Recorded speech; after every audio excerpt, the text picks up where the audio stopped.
Hello अस्सलाम वालेकुम। Only Sindh TV में तव्हां सभिनी खे ख़ुशि आमदीद। असांजे चैनल खे सब्सक्राइब कयो ऐं बेल जे निशान ते क्लिक कयो जीअं जल्दी तव्हां वीडियो पहुची सघनि ऐं वीडियो खे लाज़मी लाइक कयो। बिस्मिल्लाहिर्रहमानिर्रहीम। हेलो अस्सलामु अलैकुम। जी हाँ दोस्तों, अॼु जो टॉपिक आहे त काफ़ी दोस्त पुछा कनि पिया हाणे तस्वीर जो बैकग्राउंड असां कीअं चेंज कयूं या वीडियो जो बैकग्राउंड कीअं चेंज कयूं, त उन टॉपिक ते ॻाल्हाईंदुसि ऐं तव्हांखे सेखारींदुसि बैकग्राउंड कीअं चेंज कबो आहे। त वीडियो लास्ट तक ॾिसिजो, इंशाअल्लाह तव्हांखे ज़रूरु फ़ाइदो थींदो।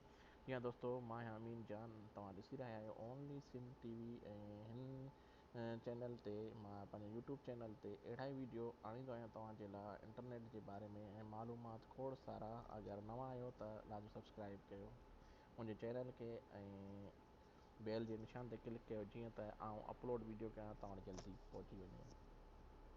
जी हाँ दोस्तों, अॼु जो टॉपिक आहे त तव्हां अगरि पंहिंजे तस्वीर जो बैकग्राउंड कीअं चेंज कंदव।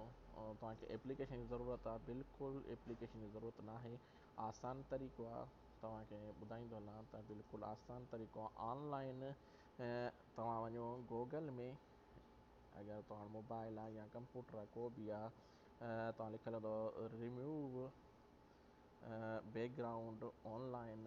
मां लिखियो अथव साम्हूं, हिनखे तव्हां क्लिक कंदव ऐं बिल्कुलु तव्हांजे साम्हूं जेको पहिरियां जेका वेबसाइट आहे उनखे तव्हां ओके कंदव त तव्हांजे साम्हूं कुझु हिन तरीक़े में इंटरनेट स्लो आहे। बिल्कुलु आसान तरीक़ो आहे, का बि एप्लीकेशन डाउनलोड जो ज़रूरत न आहे। तव्हां ऑनलाइन करे सघो था, यानी गूगल में वञी करे ऑनलाइन बैकग्राउंड पंहिंजो चेंज करे सघो था ऐं तव्हांखे पूरो सेखारियां थो कीअं कबो। थोरो इंटरनेट मूं वटि वीक हले, स्लो हले थो, तो बिल्कुलु ही वेबसाइट खुली आयो। अपलोड इमेजिंग असां इन ते हणंदासीं। का बि तस्वीर तव्हां खणी सघो था। त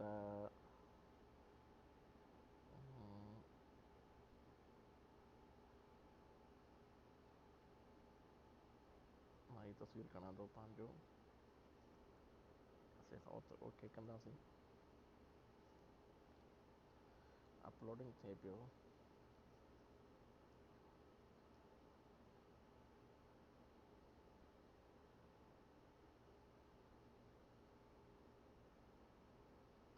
बिल्कुलु ॾिसो था बैकग्राउंड चेंज थी वियो आहे।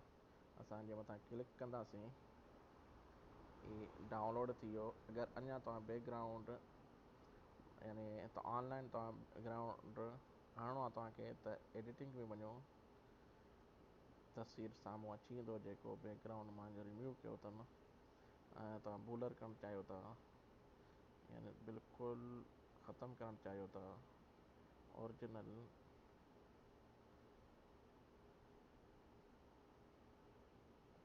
यानी तव्हांजो मर्ज़ी आहे जीअं तव्हां बैकग्राउंड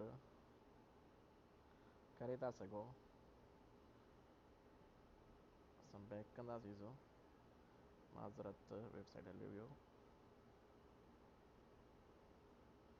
वटि इंटरनेट जो प्रॉब्लम आहे। अगरि हिते बैकग्राउंड बि तमामु ख़ूबसूरत आहिनि ऐं हिन साॻे एप्लीकेशन में अगरि तव्हांखे जेको बि पसंदि अचे तव्हां उहो यूज़ करे था सघो।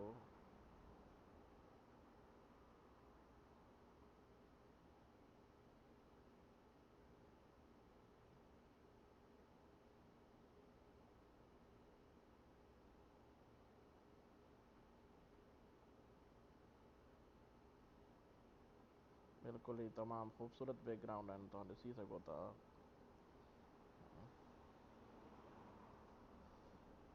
मूं वटि इंटरनेट बिल्कुलु वीक थो हले। बहरहाल तव्हांजे साम्हूं आहे, हिकु ॿ तव्हांखे चेंज करे थो ॾेखारियां। अगरि तव्हां नेट में स्पीड हुजे, ॾिसो तमामु ख़ूबसूरत बैकग्राउंड आहिनि ऐं तव्हां का बि एप्लीकेशन जी ज़रूरत न आहे डाउनलोड करण जी। ऐं हिकु वीडियो ठाहिण जो बि ईअं बैकग्राउंड चेंज थिए थो, त उहो बि तव्हांखे सेखारे थो इनशाला नेक्स्ट वीडियो में। ई तमामु वीडियो वॾो थी वियो, माज़रत सां चवां थो, उमेदु कयां थो इनशाला तव्हांखे ॻाल्हि सम्झ में आयो हूंदो। अगरि सम्झ में अचे त असांजी वीडियो खे लाज़िम लाइक कजो, ऐं वधीक मालूमात लाइ कमेंट बि करे सघो था, या असांजे व्हाट्सएप नंबर ते बि राब्तो करे सघो था। ऐं उनखां अलावा चैनल खे लाज़िम सब्सक्राइब कजो। मूंखे ॾियो इजाज़त। अल्लाह हाफ़िज़। G S N.